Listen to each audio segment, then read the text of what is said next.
Deux Rois, chapitre 24. À son époque, Nebuchadnezzar, le roi de Babylone, partit en campagne. Joachim lui fut asservi pendant 3 ans, mais il se révolta de nouveau contre lui. Alors l'Éternel envoya contre Joachim des troupes de Babyloniens, des troupes de Syriens, des troupes de Moabites et des troupes d'Ammonites. L'Éternel les envoya contre Juda pour le détruire, conformément à la parole qu'il avait prononcée par l'intermédiaire de ses serviteurs les prophètes. Tout cela arriva uniquement sur l'ordre de l'Éternel. Il voulait éloigner Juda de lui à cause de tous les péchés commis par Manassé et à cause du sang innocent que Manassé avait versé et dont il avait rempli Jérusalem. L'Éternel ne voulut pas pardonner. Le reste des actes de Joachim, tout ce qu'il a accompli, cela est décrit dans les annales des rois de Juda. Joachim se coucha avec ses ancêtres. Son fils Joachim devint roi à sa place. Le roi d'Égypte ne quitta plus son pays, car le roi de Babylone avait pris tout ce qui lui appartenait, depuis le torrent d'Égypte jusqu'à l'Euphrate. Joachim avait 18 ans lorsqu'il devint roi, et il régna 3 mois à Jérusalem. Sa mère s'appelait Nehushta, et c'était la fille d'Elnathan de Jérusalem. Il fit ce qui est mal aux yeux de l'Éternel, entièrement comme l'avait fait son père. C'est à cette époque que les serviteurs de Nebuchadnezzar, le roi de Babylone, montèrent contre Jérusalem, et la ville fut en état de siège. Nebuchadnezzar, le roi de Babylone, arriva devant la ville pendant que ses serviteurs en faisaient le siège. Alors Joachim, le roi de Juda, sortit vers le roi de Babylone avec sa mère, ses serviteurs, ses chefs et ses eunuques, et le roi de Babylone le fit prisonnier. C'était la 8e année de son règne. Il emporta de là tous les trésors de la maison de l'Éternel, ainsi que ceux du palais royal. Il brisa tous les ustensiles en or que Salomon, le roi d'Israël, avait fait dans le temple de l'Éternel. Cela se passa comme l'Éternel l'avait annoncé. Il emmena en exil tout Jérusalem, tous les chefs et tous les hommes vaillants. Il y eut 10 000 exilés, avec tous les charpentiers et les serruriers. Il ne resta que les pauvres du pays.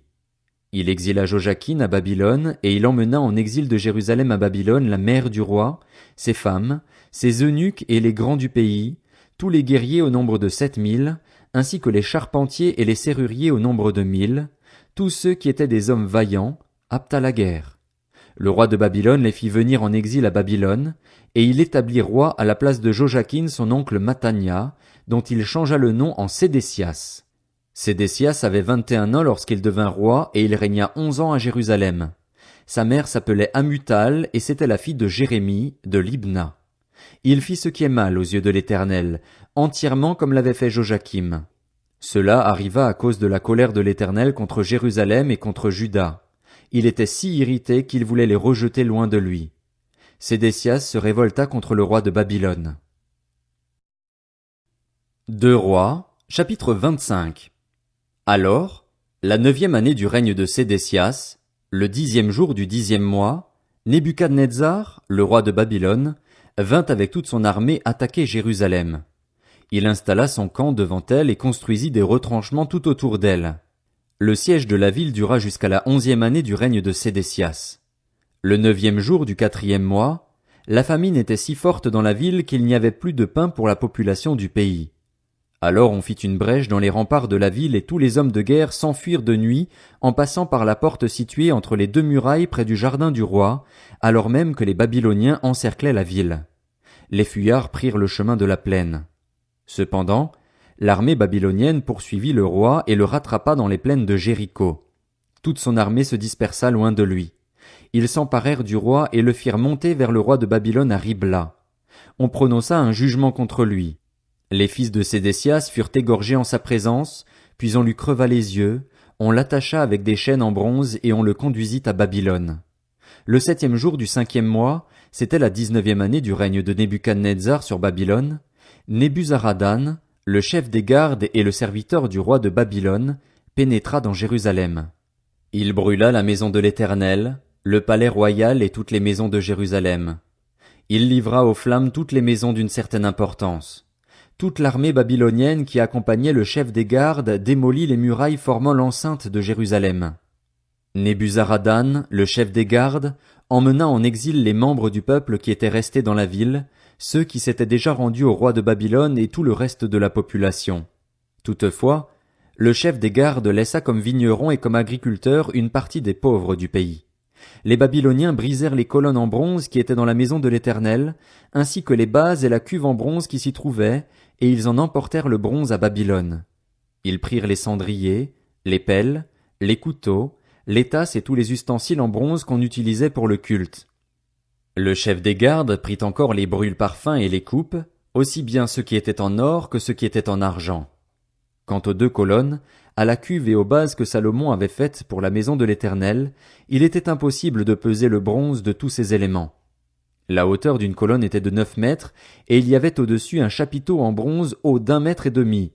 Autour du chapiteau il y avait un treillis et des grenades, le tout en bronze. Il en allait de même pour la seconde colonne, aussi avec le treillis. Le chef des gardes captura le grand prêtre Séraja, le prêtre adjoint Sophonie et les 3 gardiens de l'entrée. Dans la ville, il captura un eunuque qui commandait aux hommes de guerre, 5 hommes qui faisaient partie des conseillers du roi et qu'on trouva dans la ville, le secrétaire du chef de l'armée chargé d'enrôler la population du pays, ainsi que 60 hommes pris parmi la population du pays qu'on trouva dans la ville. Nebuzaradan, le chef des gardes, les captura et les conduisit vers le roi de Babylone à Ribla, et le roi de Babylone les frappa à mort à Ribla, dans le pays de Hamath. C'est ainsi que Juda partit en exil loin de sa terre. Nebuchadnezzar, le roi de Babylone, plaça le reste du peuple, ceux qu'il laissa dans le pays de Juda, sous l'autorité de Guédalia, le fils d'Achikam et le petit-fils de Shaphan. Lorsque tous les chefs des troupes et leurs hommes apprirent que le roi de Babylone avait établi Guédalia comme gouverneur, ils se rendirent vers Guédalia à Mitzpa. C'étaient Ismaël, le fils de Netania, Joshanan, le fils de Karéar, Séraja, le fils de Tanumet, de Netopha, et Jaazania, le fils du Maakassien, ainsi que leurs hommes. Guédalia leur fit un serment, à eux et à leurs hommes, et il leur dit, « N'ayez pas peur des serviteurs des Babyloniens. Installez-vous dans le pays, servez le roi de Babylone et tout se passera bien pour vous. » Mais le 7e mois, Ismaël, le fils de Netania et le petit-fils d'Élishama, qui était de sang royal, vint en compagnie de 10 hommes et ils frappèrent mortellement Guédalia ainsi que les Juifs et les Babyloniens qui étaient avec lui à Mitzpa. Alors tout le peuple, du plus petit jusqu'au plus grand, et les chefs des troupes se levèrent et s'en allèrent en Égypte, parce qu'ils avaient peur des Babyloniens. La 37e année de l'exil de Jojakin, roi de Juda, le 27e jour du 12e mois, Évil-Mérodach, le roi de Babylone, releva la tête du roi de Juda Jojakin et le fit sortir de prison. C'était la première année de son règne. Il lui parla avec bonté et lui donna une place supérieure à celle des autres rois retenus avec lui à Babylone. Il lui fit changer ses habits de prisonnier et Jojakin mangea à sa table tout le reste de sa vie. Le roi pourvut constamment à son entretien journalier durant tout le reste de sa vie. 1 Chroniques, chapitre 1. Il y eut Adam, Seth, Énosh, Kénan, Mahalalil, Jéred, Enoch, Méthusélah, Lémec, Noé, Sem, Cham et Japheth. Fils de Japheth, Gomer, Magog, Madaï, Javan, Tubal, Méchec et Tiras. Fils de Gomer, Ashkenaz, Riphat et Togarma. Fils de Javan, Elisha, Tarsis, Kittim et Dodanim. Fils de Cham, Cush, Mitzraïm, Put et Canaan. Fils de Cush, Saba, Havila, Sapta, Raéma et Sapteka. Fils de Raéma, Séba et Dedan. Cush eut pour fils Nimrod. C'est lui qui fut le premier homme puissant sur la terre. Mitzraïm eut pour descendants les Ludim, les Ananim, les Léhabim, les Naphtuim, les Patrusim, les Casluhim, dont sont issus les Philistins, et les Caphtorim.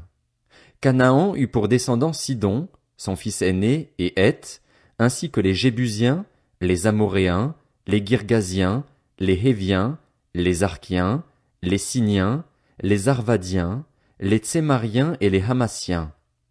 Fils de Sem, Élam, Assur, Arpachshad, Lud et Aram. Fils d'Aram, Uts, Hul, Guéter et Méchec. Arpachshad eut pour fils Shélar, et Shélar eut Héber. Héber eut 2 fils.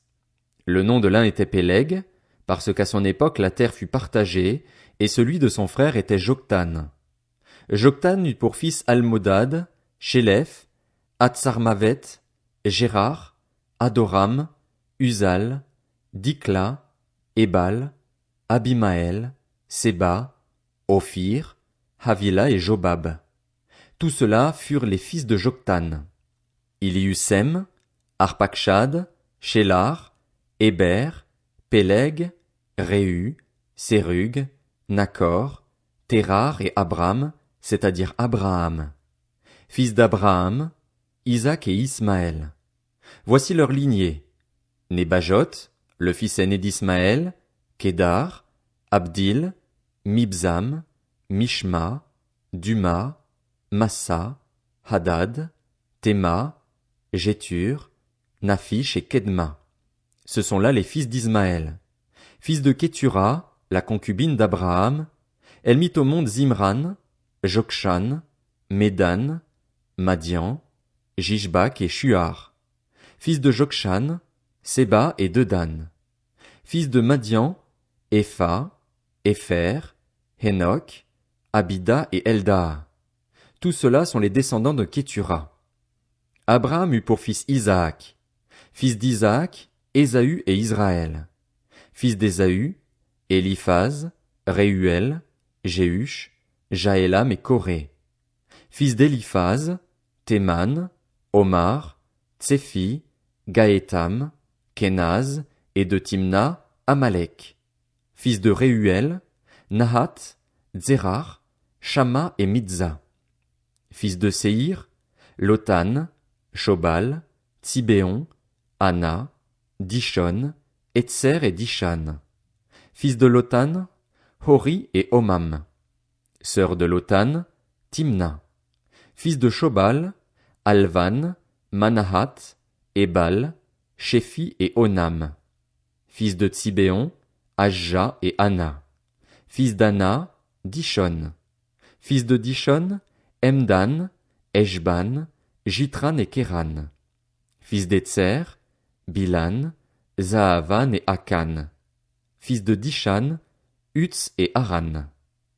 Voici les rois qui ont régné dans le pays d'Édom avant que les Israélites n'aient un roi. Il y eut Béla, fils de Béor, le nom de sa ville était Dinhaba. Béla mourut et Jobab, fils de Zérar, de Botsra, devint roi à sa place. Jobab mourut et Husham, du pays des Thémanites, devint roi à sa place. Husham mourut et Hadad, fils de Bédad, devint roi à sa place. C'est lui qui bâtit les Madianites dans la campagne de Moab. Le nom de sa ville était Havith.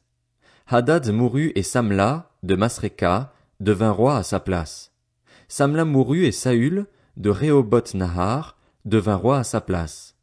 Saül mourut et Baal-Hanan, fils d'Akbor, devint roi à sa place. Baal-Hanan mourut et Hadad devint roi à sa place. Le nom de sa ville était Paï, et sa femme s'appelait Méhétabil, elle était la fille de Matred et la petite-fille de Mézahab.